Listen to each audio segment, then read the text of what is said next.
Waouh! Bonjour mes frères et sœurs, comment allez-vous? Si vous n'êtes pas abonné, c'est pas grave. En dessous de cette vidéo, surtout s'abonner. Allez-y, abonnez-vous, activez la cloche, ne manquez surtout pas nos prochaines vidéos. Parce que ce que nous faisons sur notre bonne ici sont des choses qui sont extraordinaires. Je dirais même que c'est surnaturel. Et c'est grave. Aujourd'hui, nous avons décidé, par exemple, de vous parler des problèmes de couple. Qu'est-ce que ça veut dire? Ça veut dire que les gens sont dans leur couple et ça ne va pas. Ils font tout, mais ça ne va pas. Quelles sont les choses qui sont en général à l'origine de ce genre de problèmes? Nous essaierons de vous en parler ici. Mes frères et sœurs, cette vidéo est à partager. Peut-être qu'il y a bon nombre de personnes qui sont dans de tels problèmes, mais qui pensent que leur problème est d'ordre physique. Ici, nous sommes là pour vous parler des problèmes de couple qui sont liés aux esprits ou à des choses qui touchent le monde spirituel. Ça peut être un problème que l'un d'entre les deux a. Et ce problème-là est même tellement grave que ça ne permet pas l'union des couples ou encore la paix de le foyer. Déjà, nous n'allons pas aller très loin. Nous allons commencer par les éléments les plus simples. La plupart du temps, quand on pose des questions aux gens de ce genre, mais qu'est-ce qui est à l'origine des problèmes de couple? Il y a certains qui disent, oh, c'est tout simplement parce que c'est un problème qui est lié au lit. L'un des partenaires ne sait pas faire les choses, ou bien l'autre ne sait pas faire les trucs. C'est pourquoi il y a des problèmes dans le foyer et que l'homme ou bien la femme, il désire aller voir ailleurs. Il y a d'autres qui vont vous dire, oh, c'est surtout un problème de manque de communication, un problème de communication. Les deux ne se communiquent pas suffisamment ou bien il y a un problème de communication, un problème communicationnel. Il y a d'autres qui vont dire, bon, les deux ont besoin d'échanger d'air, c'est peut-être un problème. Comme ils se sont trop vus, ils ont besoin d'échanger un peu d'atmosphère, des gens de ce genre. Mais les gens oublient que la plupart du temps, les problèmes qui arrivent ici physiquement commencent d'abord en esprit, c'est-à-dire spirituellement parlant, c'est là-bas les choses commencent. Oui, parce que quand deux personnes se rencontrent et qui décident de s'unir, les deux sont assistés par des esprits. Est-ce que vous comprenez? Ça veut dire que le jour, toi, tu as rencontré une femme, bon, une fille. Ce jour-là, il y a déjà d'un côté les anges qui vous regardent et de l'autre côté les démons eux aussi qui vous observent. Et les deux sont en train de vous observer, c'est pas pour rien. Ils vous observent juste pour voir comment ils vont faire pour entrer entre vous. Maintenant, si ce sont les anges qui ont réussi à entrer dans votre relation, ça veut dire que Dieu lui-même va vous accompagner et la main de Dieu sera sur votre couple, dans vos relations. Mais si, au contraire, ce sont les démons qui vous ont assisté, même qui ont favorisé votre union, au point où vous-même vous avez signé ce qu'on appelle le pacte d'amour, c'est-à-dire le pacte où la femme et l'homme décident de se blesser et ils joignent les deux sangs comme ça. Et puis ils se disent que si tu me laisses, tu meurs. Ben, ils disent qu'on va se séparer uniquement que quand la mort, voilà, quand on sera mort, ben même après la mort, on ne va pas se séparer. De telles unions là, les démons viennent se positionner à l'intérieur et ils essaient de gouverner, vous assister et veiller à ce que vos paroles s'accomplissent même après la mort. C'est-à-dire dans ce cas-là, si le mari est mort, la femme, elle ne va plus se marier à un autre parce que elle sera déjà mariée à son mari, à son défunt mari. Et l'esprit là va la suivre. Il faut une délivrance, une séparation d'abord. C'est-à-dire que les choses simples que vous devez faire physiquement ici, vont vous compliquer la vie. Ça, c'est juste pour expliquer ces domaines-là. Quand les démons décident d'entrer dans les relations. Et dans certains cas, il y a des gens qui se disent, oh, nous, on n'est ni pour les démons, ni pour les anges. Nous sommes tranquilles dans nos coins. On s'aime, on veut juste se marier. Et on croit à la puissance de l'amour. C'est extraordinaire. Donc nous allons vous dire que tous ceux qui sont autour de vous, que vous appelez peut-être vos parents, vos proches, ce n'est pas tous qui sont animés d'un bon esprit. Il y a des gens qui sont animés d'un mauvais esprit, qui n'aiment pas voir d'autres personnes réussir. Et quand on parle de mariage, d'union, il y a des gens vraiment qui sont trop compliqués dans leur tête et qui chercheront toujours à séparer des gens qui s'entendent. Et ces gens-là, eux, ils vont attendre. Quand vous serez prêt à vous marier, c'est là qu'ils vont commencer à créer des palabres, des guerres. Vous allez voir que lors de votre mariage, ou encore avant même lors de la préparation de votre mariage, deux camps vont se former. Des camps qui seront d'accord, d'autres ne seront pas d'accord. Et après, ça va donner autre chose. Même quand vous allez vous marier, là, ils vont même vous amener des cadeaux. Mais c'est là même, ça va être chaud. Quand vous êtes prêt à vous marier, et que vous êtes même dans le mariage, quand vous allez recevoir les cadeaux, si vous êtes chrétien, appelez les hommes de Dieu pour qu'on prie sur les cadeaux, afin que vous ne les touchiez. Sinon, s'il y a un cadeau empoisonné là-dedans, que va-t-il se passer? Vous allez recevoir le poison. Et nous voulons que vous ne touchez pas à ce cadeau. Et dans certains cas, ça va même plus loin que ça. Ça va où? Ça va où les gens vont là-bas où vous allez aller dans la nuit de noces. Là où les mariés vont après pour passer leur première nuit là.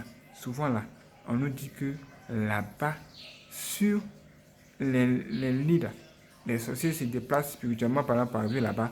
Ça peut même être physiquement. Ils se déplacent, ils arrivent là-bas et ils font des prières mystiques sur le lit, sur le drap, de sorte que quand vous allez avoir votre premier rapport sexuel après le mariage ne puisse pas durer. Et que ça puisse se détériorer, ça puisse se gâter pour rien, pour tout, pour rien. Vous ne vous entendez plus. Ça, c'est le cas où des gens mal intentionnés ont fait un travail sérieux dans le monde des esprits pour que vous puissiez ne pas vous entendre quand vous serez ensemble. Si vous n'avez pas analysé tous ces paramètres, c'est le moment de vous réveiller et de voir un peu ce qui s'est passé lors de votre union, là où vous êtes rencontrés, parce que c'est là que tout commence. Nous allons bien vous expliquer. Maintenant, si vous avez réussi à vous marier, dans d'autres cas, dans le deuxième cas, ça peut être un problème d'ordre spirituel. Et ça peut être un problème aussi, un problème personnel. C'est-à-dire l'un d'entre les deux partenaires est lié à un esprit. Ça peut être une personne qui est sorcière, que vous avez épousé.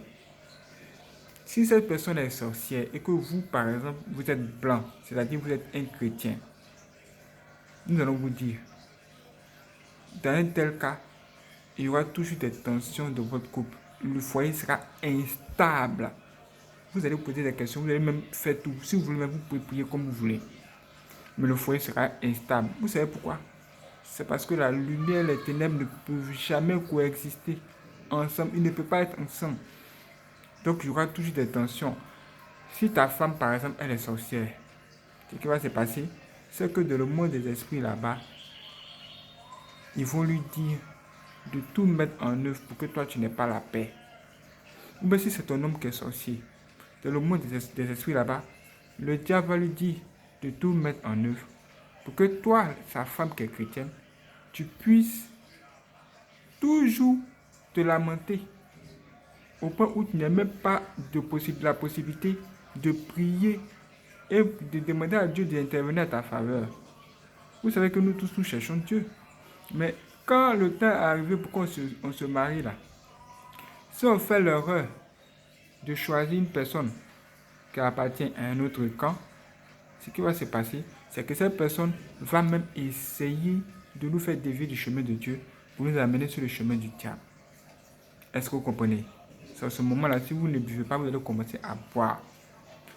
C'est à ce moment-là, celle qui priait bien quand elle n'était pas mariée, quand elle va se marier maintenant cet homme, elle ne va plus prier comme avant.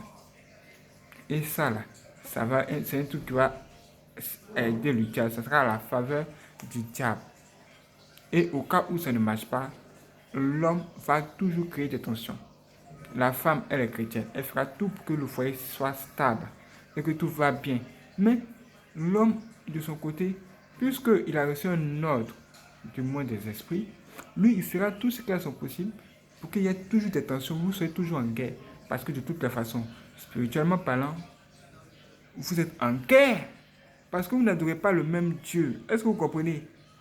Donc, dans un tel cas, le foyer sera instable.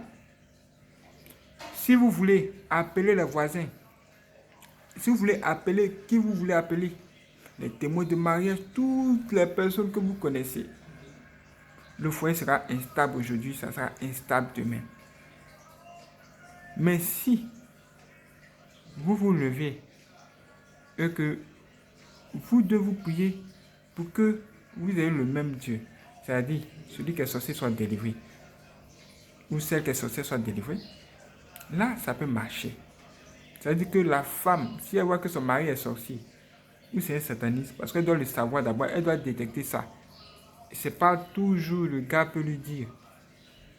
Souvent, il peut dire à cette femme, mais comme il a l'argent, la femme, elle va dire, oh, on s'en fout. Si tu as l'argent, je m'en fous. Mais à un moment donné, tu risques toi-même d'avoir des problèmes. Et c'est le problème là. C'est un des problèmes qu'on va expliquer dans le troisième cas. Et toi, la femme, tu dois prier pour que la grâce de Dieu descende sur ton mari afin qu'il soit délivré et qu'il appartienne à Dieu, c'est-à-dire qu'il rentre dans le monde de la lumière. C'est dans cette seule condition-là que toi, tu pourras avoir la paix et que le foyer devient stable. Sinon, sans ça, ça sera des palabres. Ton mari peut toujours te battre, toujours créer des problèmes. Même les mots frappent mieux que les chicottes. Ça sera des injures, des paroles blessantes. Tu fais ce qui est bien, mais il ne va jamais sortir de bonnes paroles qui vont t'encourager. Toujours des paroles dans le sens de découragement, de dénigrement. Tous ces gens de choses, si tu remarques ça, il faut analyser cette situation-là, ce cas-là, pour voir. Et commence à prier pour lui si tu découvres qu'effectivement, c'est un sorcier. Si tu découvres que c'est un sorcier, tu ne dois pas le détester, tu dois plutôt l'aimer et prier pour lui. Parce que sans l'amour, si tu n'es pas ton ennemi, tu ne peux pas prier pour lui, pour que Dieu puisse intervenir en ta faveur.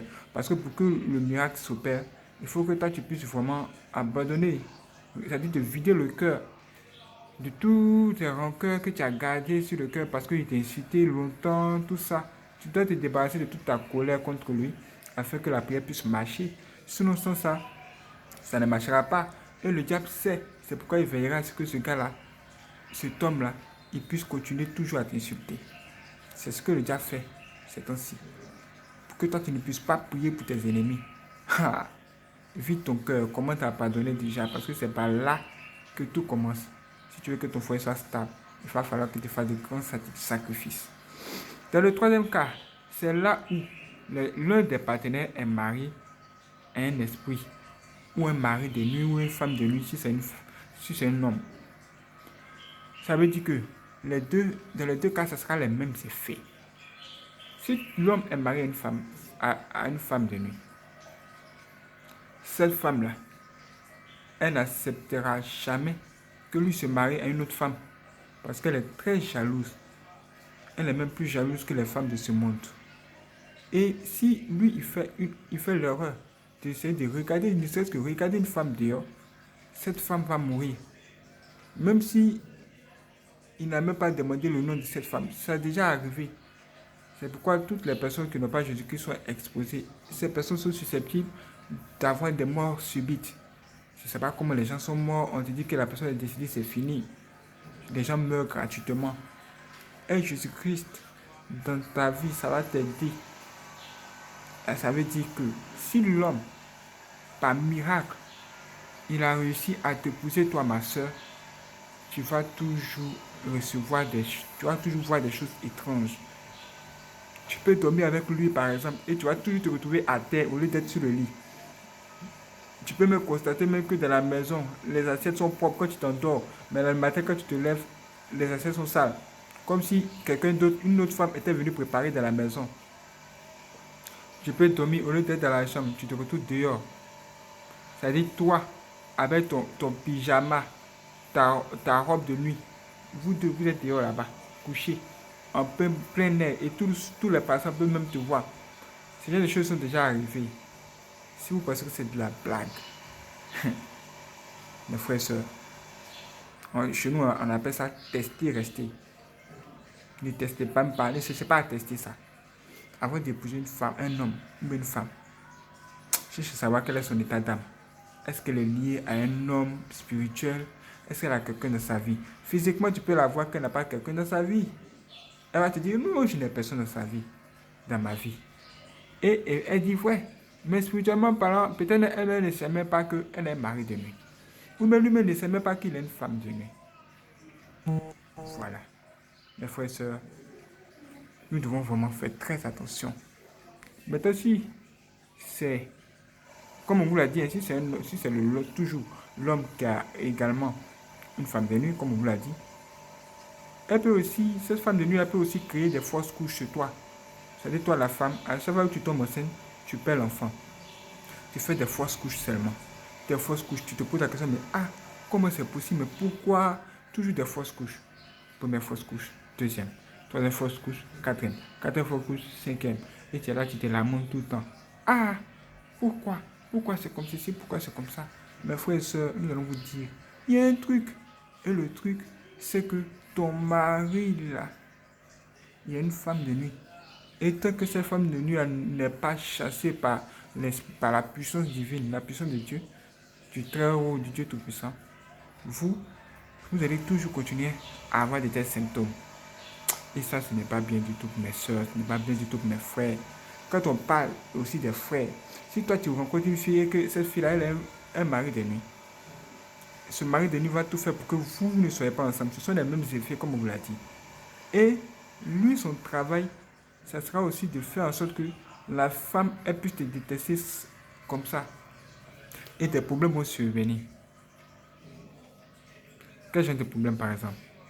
Ça veut dire quoi? Si toi, tu travailles, tu as un bon boulot, dès que tu rencontres la fille, tu perds ton travail. C'est là que tu vas dire, il y a des femmes de bonheur, il y a des femmes de malheur. C'est à cause de ces problèmes de mari et femme de nuit là. C'est ça. C'est ça. Ça veut dire qu'en ce moment-là, quand tu vas perdre ton travail, la femme, à un moment donné, puisqu'il n'y a pas d'argent et que c'est elle qui fait tout, elle va commencer à t'insulter. C'est normal. La guerre va commencer. Va chercher du travail, fais comme ceci, fais comme ça. Les tensions vont venir de nulle part. Les gens qui sont à côté, qui sont dehors, qui ne savent pas ce qui se passe, ils vont dire, oh, cet homme-là, c'est lui qui a une erreur. Pourquoi il est comme ça? Peut-être même il n'arrive même pas à la satisfaire au lit. Or, elle est un mari de nuit. Et ce mari de nuit là peut faire en sorte que vous, l'homme, vous soyez faible sexuellement. Vous n'arrivez pas à satisfaire la femme. Elle soit insatisfaite au lit. Il peut faire en sorte qu'elle soit insatisfaite même au lit. Tout ce que vous allez faire, même si vous êtes l'homme le plus viril de la planète, vous n'allez pas réussir à la satisfaire à cause de ce problème de mari de nuit là. C'est exactement ça. C'est exactement ça. Et comme toi tu as perdu ton boulot, ça sera des tensions. Elle-même, un jour, elle va te dire que, bon, puisque tu as perdu ton travail, tu peux pas t'occuper de moi. On va se divorcer, on va se séparer. Et moi, je vais partir. Voici comment vous risquez de vous séparer. Si le problème n'est pas détecté à temps. Ça arrive. C'est pour éviter les histoires que nous faisons cette vidéo pour vous parler bien de cette histoire. Si vous pensez que c'est de la blague, on dit chez nous, testez, restez. Je vous l'ai dit, ne testez pas ça. Ça veut dire que toi, avant de toucher une femme, là, il faut prier. Demande à Dieu qui elle est. Quel est son état d'âme. Parce qu'il ne faut pas tomber sur même une sorcière. Si une femme c'est une sorcière et elle-même elle est consciente qu'elle est un mari de nuit, ce qui va se passer, c'est que La nuit, elle et son mari vont causer, vont dialoguer et vont se poser la question de savoir comment faire pour vous compliquer la vie. Ça veut dire également que toi, si tu es un vrai chrétien, le diable fera tout ce qu'il a son possible pour t'envoyer une femme.